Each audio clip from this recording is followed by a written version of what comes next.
Good day everyone, I am Christian Johner Respito, together with Miss Marie Sadura and Miss Michelle Cuaton, first-year students taking up Bachelor of Elementary Education. Before we proceed to the topic, let me share a quote saying, "Filling up the pail." In this quotation is more linked to rote learning and behaviorism. It connotes that teaching is dominated by the teacher and the learners are passive receivers of knowledge.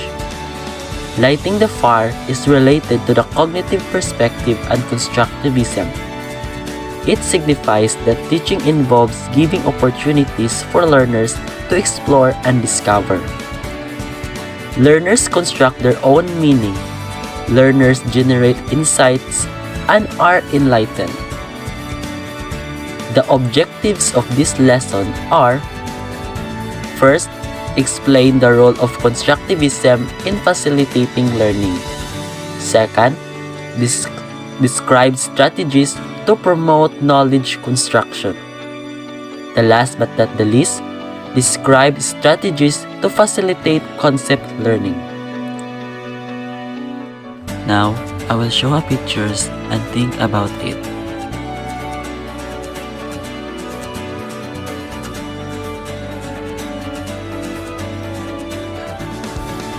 These pictures define as a constructivism. As for today's video, we will discuss about constructivism, knowledge construction or concept learning. Now, what is constructivism? Constructivism is a learning theory that teachers use to help their learners understand. As individuals experience the world and reflect upon their experiences, they build on their learning and add new details in their pre-existing knowledge. Constructivism is founded on the notion that individuals actively establish their understanding through experiences rather than just passively accepting information. So, kining constructivism kuno is a learning theory na mostly gigamit ni sa mga teachers as to help their learners understand. For example, an elementary school teacher presents a class problem to measure the length of the Mayflower. Instead of starting the problem by introducing the ruler, the teacher allows students to reflect and to construct their own methods of measurement. So this means let the learners know and construct with their own knowledge. So mauni ang constructivism. Another thing is constructivism is a philosophy of education that says that people construct knowledge through their experiences and interactions with the world. Essentially, it says that people learn through experience, not through hearing someone give a lecture. So if ang teacher sige lecture without any activities given that would experience or interact to the student, then unsa learners or sa student pag-construct sa ilang knowledge. Diba maglisod ang isa ka student? So ang paagi ani, kailangan maka-experience ang learners na something na maka-develop or ma-enhance ang ilang knowledge. From the word construct, so kailangan na ay mga activities or tasks para sa students aron ang learners maka-construct og knowledge. So kailangan sab sa isa ka student na establish ang ilang understanding through experiences. Mao ni siya nga gitawag na constructivism. Because this constructivism points out that experiential learning is more powerful than lectures and worksheets. Now, let's proceed to the two views of constructivism, and these are individual constructivism and social constructivism. First, let's discuss the individual constructivism. Individual constructivism. This is also called cognitive constructivism. It emphasizes individual, internal construction of knowledge. This individual constructivism, it is largely based on Piaget's theory.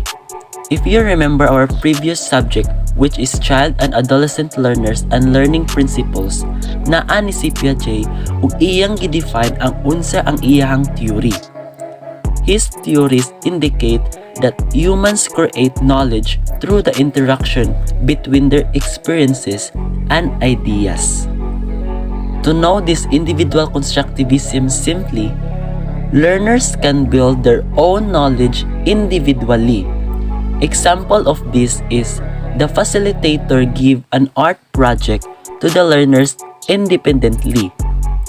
So given an art project individually, ang bata makahimo siya og iyahang kaugalingon nga knowledge or ideas unsa na design sa art or unsaon niya paghimo sa project. Gets? Okay. So another example is katong nag-compose tag lyrics sa suslet. Previous subject na to na, and it by done individually. Kato siya nga task or project kay individual man to, kita ato nag-compose tag lyrics, so it means nag-create ta og ato ang own ideas on how to compose a lyrics, and that is considered as individual constructivism. It is done individually, creating or build our own knowledge or ideas, and that is what we called individual constructivism. Proponents of this type choose child-centered and discovery learning. They believe the learners should be allowed to discover principles through their own exploration rather than direct instruction by the teacher. So the teacher or the facilitator let the children or the learners slowly discover experiences learning. Next, let's proceed to social constructivism. Social constructivism. This view emphasizes that knowledge exists in a social context and is initially shared with others instead of being represented slowly in the mind of an individual. So kining social constructivism mao ang paglantaw nga ang pagkat-on sa isa ka child or learners mahitabo pinaagi sa social nga interaction ug sa tabang sa uban. This social constructivism is based on Vygotsky's theory. Here, construction of knowledge is shared by two or more people. Again, if you remember our previous subject, mao gihapon to sa Colpi. Di ba naa si Vygotsky dito? Iya pong gi-define ang unsa iyang theory. Og usab, aside ato, naatay activity na Vygotsky socio-cultural theory, an exercise in scaffolding. Di ba ang atong gibuhat ato is to choose a skill you are good in, identify an individual to whom you can teach in the skill, break down the step, and so on. Kito atong gibuhat nga pagtudlo sa child is one of the example of social constructivism. Another thing is kaning NSTP2 nato. We were conducting an immersion. Di ba mo choose tag one student then ato ang tudulan? Kini siya nga process or ato ang gibuhat is one of the example of social constructivism. Gets? Okay. To know this simply, ang main point aning social constructivism is the opportunity to interact and share among learners help to shape and refine their ideas. Knowledge construction becomes social, not individual. Now, let's move on to the characteristic of constructivism. Characteristic of constructivism. Whether one takes the individual or social view of constructivism, there are four characteristics that these two views have. First, learners construct understanding. As discussed earlier, constructivists do not view learners as just empty vessels waiting to be filled up. They see learners as active thinkers who interpret new information based on what they already know. Learners construct knowledge in a way that makes sense to them. Second, new learning depends on current understanding. Background information is very important. It is through the present of view or scheme that the learners has. The new information will be interpreted. Third, learning is facilitated by social interaction. Constructivists believe in creating a community of learners within classrooms. Learning communities help learners take responsibility of their own learning. The last but not the least, meaningful learners occurs within authentic learning tasks. An authentic task is one that involves a learning activity that involves constructing of knowledge and understanding that is so akin to the knowledge and understanding needed when applied in the real world. Example, a writing activity when 6 years old prepare a checklist of things they need to do in school is more authentic activity than for them to be working only on tracing worksheets with dotted lines.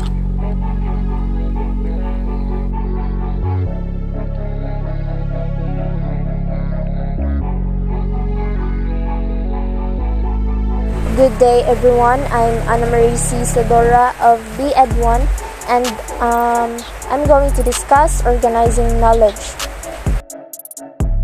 Concepts. A concept is a way of grouping or categorizing objects or events in our mind. It is an idea of something formed by mentally combining all its characteristics or particulars, a construct, a directly conceived or intuited object of thought. It's like organizing accordingly to achieve the flow of event that we wanted to have. A concept of teach includes a group of tasks such as model, discuss, illustrate, explain, assist, etc. Next is concepts as feature lists. Learning a concept involves learning specific features that characterize positive instance of the concept. Included here are defining features and correlational feature. First, a defining feature is a characteristic present in all instances. One that is completely typical of something and allows it to be identified. Imuhang gi-define or gi-describe ang feature sa isa ka butang to recognize it. Example, a triangle has 3 sides. Having 3 sides is defining feature of a triangle because gi-define ang triangle as naay tulo ka side. So makahibaw na ta nga if naay tulo ka side, then matawag siyang triangle. If less or more than 3 ang side, then dili siya matawag as triangle. Na-recognize na to nga in ana day ang triangle kay gi-define man ang iyang features. Second, a correlational feature is one that is present in many positive instances but not essential for concept membership. For example, a mother is loving. Being loving is a feature commonly present in the concept mother, but a mother may not be loving. So being loving is only a correlational feature, not a defining one. Wala siya naga-define as loving jud ang isa ka mother kay nay uban dili. Naa siya sa mga features sa isa kanahan pero dili sa tanan. Next is concepts as prototypes. A prototype is an idea or a visual image of a typical example. It is usually formed based on the positive instances that learners encounter most often. Kung unsa ang kasagaran nato nga makita, maoy motatak sa atong panghuna-huna.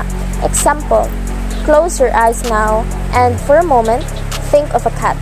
So inigpiyong nato ang ma-picture out nato sa atong huna-huna or ma-imagine as forma is ang typical or kasagaran nga makita nato nga iring. Kanang common nga iring sa Pilipinas. Unlike of course kung ka-afford kag mahalon or kanang rare ang breed na iring, syempre ingon og close your eyes and think of a cat, kana imong makita kay kana man permi imong maka-interact. Kauban ni mas balay. Once learners have their own concept prototypes, the new examples that they see are checked against this existing prototype. After providing new example or idea, dili lang kato nga idea ilang ma-picture out kundi apil na ang bag-o. Lastly is concepts as exemplars. Exemplars present a variety of examples. It allows learners to know that an example under a concept may have a variability. Example: a learner's concept of vegetable may include a wide variety of different examples like cauliflower, kangkong, cabbage, string beans, squash, corn, potatoes. When he encounters a new type of vegetable like bitsuelas, he would search from the exemplars he knows and looks for one that is most similar, like string beans. So exemplars is like seeking more information. Mao na imuhang nahibaw-an nga mga gulay. So when you encounter another variety of gulay nga karon pa nimo nakita, ma-curious ka, makaingon kag unsa may porma, and tan-awon or nahunaon nimo sa mga klase-klaseng gulay nga nahibaw-an nimo kung unsa ang iyang kaparehas. Making concept learning effective. As a future teacher, you can help students learn concept by doing the following. So I did choose one, which is to provide a clear definition of the concept. So as teacher, need na tumuhatag og clear concept para makuha sa estudyante ang buot natong ipasabot. And also to avoid misinterpretation. Usa man gud nga maka-cause of misinformation, it's because dili clear ang concept.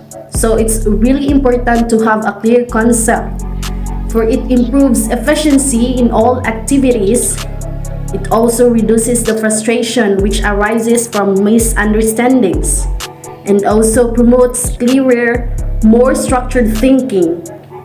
And aside from that, it also promotes clear communication and involves putting oneself in another person's or place, which is leading to enhanced understanding of other people and to more effective management. These are other examples of making concept learning effective. Make the defining features very concrete and prominent. Give a variety of positive instances. Give negative instances. Cite a best example or a prototype. Provide opportunity for learners to identify positive and negative instances. Ask learners to think of their own example of the concept. And lastly, point out how concepts can be related to each other. So, schemas and script. A schema is an organized body of knowledge about something. It is like a file of information you hold in your mind about something. Like a schema of what a teacher is. A script is a schema that includes a series of predictable events about a specific activity. Examples would include knowing the series of steps done when we visit a doctor, or what transpires at the beginning of the class when the teacher arrives. So your role as a teacher is to bring learners to construct their own knowledge such that they have a well-organized set of concepts, which is aiming to make clear those concepts that are still vague for them and to pave the way for them to overcome misconceptions. It is also important that you acquire skills on how to facilitate concept formation and development. Constructivism can be an excellent guide for you. So applying constructivism in facilitating learning. First, it provides lots of opportunities for quality interaction, have lots of hands-on activities. So as a future teacher, ato jud i-encourage ang mga estudyante through giving them a big opportunities to have a hands-on activities to enhance their skills and of course, their abilities. And these are also the other example of applying constructivism in facilitating learning. First, aim to make learners understand a few key ideas in an in-depth manner rather than taking up so many topics superficially. Next, give varied examples. Then, provide opportunities for experimentation. Relate your topic to real-life situations And lastly, do not depend on the explanation method all the time.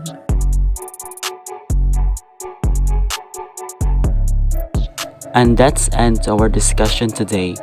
Thank you so much, be it students, and to Ma'am Meriam Gabaisen.